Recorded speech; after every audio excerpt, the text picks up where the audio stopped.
आइए आज हम लोग मध्यकालीन संग्रामों में से सोमनाथ संग्राम के बारे में जानते हैं। यह जो सोमनाथ संग्राम था वह गजनी के शासक महमूद गजनवी तथा भारत के राजपूतों के मध्य हुआ था, इसलिए यह और भी महत्वपूर्ण है। और महत्वपूर्ण इसलिए भी है कि इस संग्राम में मोहम्मद गजनवी जो है विजयी हुआ था और राजपूत पराजय हुए थे। इन पराजयों के कारण के साथ साथ सबसे पहले हमें यह जान लेना जरूरी है कि यह जो आक्रमण था वो क्यों हुआ था। तो 26 वर्ष की आयु में ही महमूद गजनवी जो है भारत के ऐश्वर्य समृद्धि संपदा के बारे में सुन रखा था। वो जान चुका था कि भारत का जो धन संपदा है वो और कहीं नहीं सोमनाथ के मंदिर में छिपा हुआ है। इसलिए वो 1001 से लेकर के 1027 के बीच जो है भारत पे एक बार नहीं बल्कि 17 बार आक्रमण करता है। और ये 17वीं बार आक्रमण करने के बाद विजयी होता है। और विजयी होने के बाद मंदिर का सारा धन संपदा लूट करके गजनी वापस चला जाता है।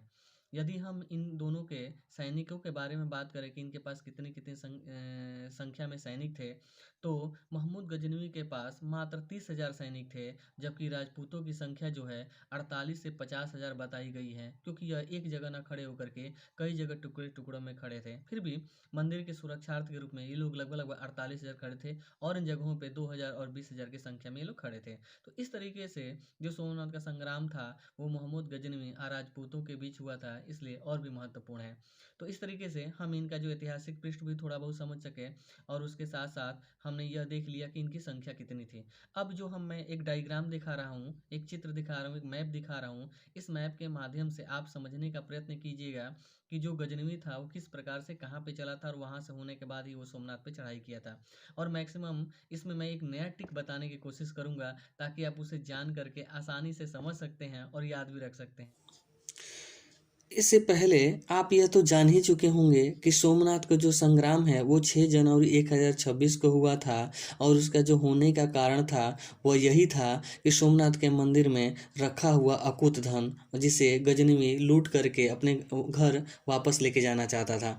तो अब थोड़ा सा हम बात करते हैं कि जो गजनवी था वो गजनवी कहाँ पहुंचा था और किस प्रकार से वो सोमनाथ के मंदिर तक पहुंचा था और युद्ध किया था। तो इससे पहले जो आपके स्क्रीन पे एक संकेतिक चिन्ह के माध्यम से अर्थात चित्र के माध्यम से हम आपको समझाने का प्रयत्न कर रहे हैं और नई टैक्टिक्स के माध्यम से समझेंगे ताकि यह हमेशा बना रहे। तो आइए समझते हैं। इसे समझने के लिए सबसे पहले हम ये चित्र में आप जो देख रहे हैं यह सिंधु नदी है और सिंधु नदी के बाएं बाएं किनारे पर जो गजनवी है यहाँ से पहले वह मुल्तान पहुँचता है। कहाँ पहुँचता है? मुल्तान पहुँचता है, क्योंकि यह मुल्तान से सोमनाथ की जो दूरी होती है वो 1600 किलोमीटर होती है और 1600 किलोमीटर दूरी तय करना कोई आसान नहीं है। इसलिए सबसे पहले वो मुल्तान पहुँचता है और मुल्तान पहुँचने के बाद वो अपनी आपूर्ति जो व्यवस्था है जल विशेषकर जल की वो ठीक करने के बाद वहाँ से वो लोडोरवा पहुँचना चाहता है।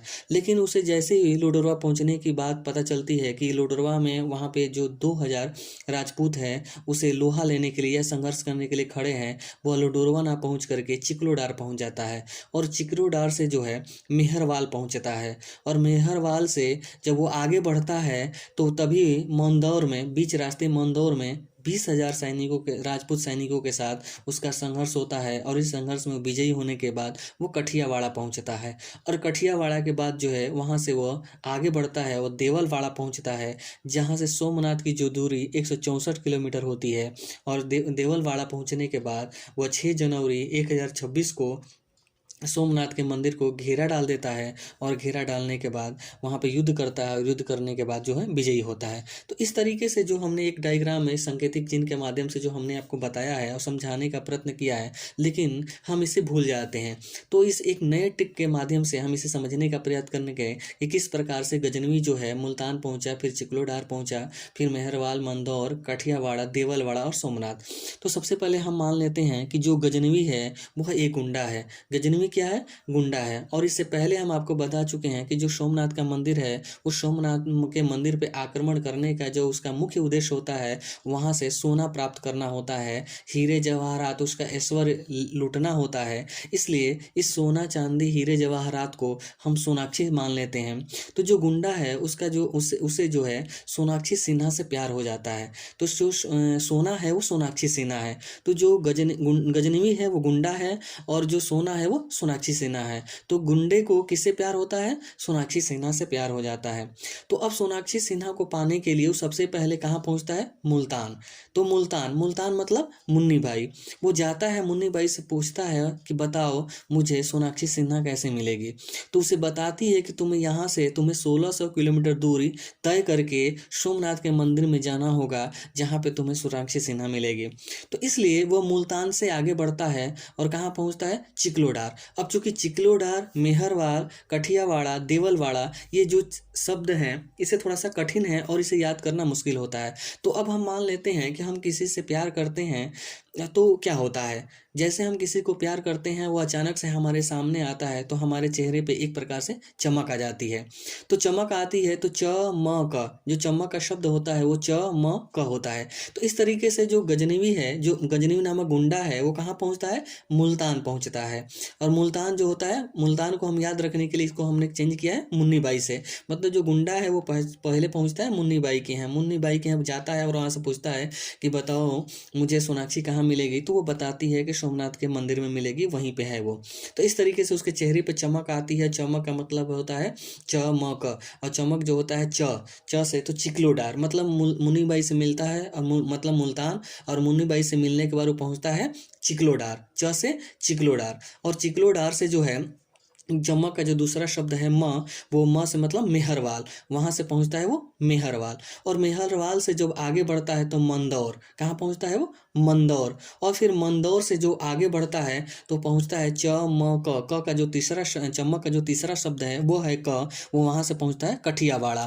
तो इस तरह से च म क मतलब च से चिकलोडार, म से मेहरवाल, म से मंदौर, और क से कठियावाड़ा।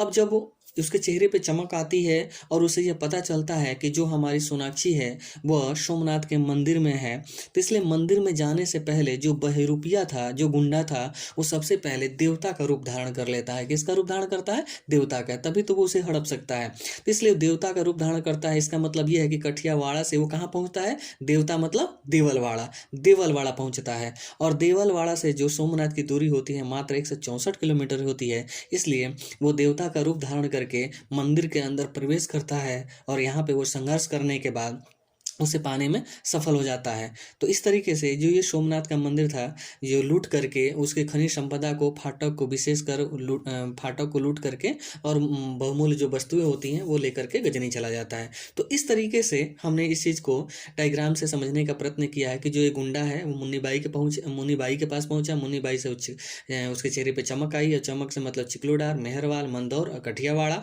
और कठियावाड़ा के बाद वो देवता का रूप धारण कर लिया तो देवलवाड़ा पहुंचा, और देवलवाड़ा से वो सोमनाथ का संघर्ष किया। अब इसके बाद चूंकि यह जो 6 जनवरी का युद्ध था, 6 जनवरी 1026 को युद्ध हुआ था, लेकिन यह 3 दिन चला था। तो इसके लिए भी हमने एक अलग से नया डायग्राम बनाया है ताकि हम इसको आसानी से समझ सकें कि वो कैसे कैसे कहाँ पर कैसे क्या किया है। तो सबसे पहले देखिए, एक बीच में मैंने मंदिर बनाया हुआ है और इस मंदिर को मैंने बीचों बीच जो है 6 अंक से घेरने का प्रयत्न किया है। ठीक है, तो 6 अंक का मतलब हो गया कि ये 6 तारीख को हुआ था। और ये बीचों बीच मंदिर का मतलब ये है कि 6 तारीख को वो मंदिर पर घेरा डाला था। केवल क्या किया था, घेरा डाला था। उसके बाद वो जो है 7 जनवरी को उसने मंदिर के किले में प्रवेश करने का प्रयत्न किया है। तो ये देखिए, हमने 7 को तीर के नुमा हमने बनाया है। इसका मतलब ये हुआ कि 6 तारीख को उसने घेरा डाला था, 7 तारीख को अंदर प्रवेश करने का प्रयत्न किया था, और 8 जनवरी को चूंकि मंदिर का विशाल जो गेट है तोड़ने में सफल हो गया था, इसलिए हमने गेट के बगल में जो गेट है वहाँ पे हमने 8 लिखा हुआ है। इसका मतलब हुआ कि ये 8 जनवरी को जो है मंदिर के गेट तोड़ने में सफल हो जाता है, और सफल होने के बाद जो है उसने गजनी जो सोमनाथ का जो मंदिर का जो धन होता है, सारा धन होता है, बहुमूल्य वस्तुएं होती हैं, मंदिर का विशाल फाटक होता है, आदि लूट करके गजनी चला जाता है। तो इस नए टिक के माध्यम से हम सोमनाथ संग्राम को आसानी से याद कर सकते हैं। धन्यवाद।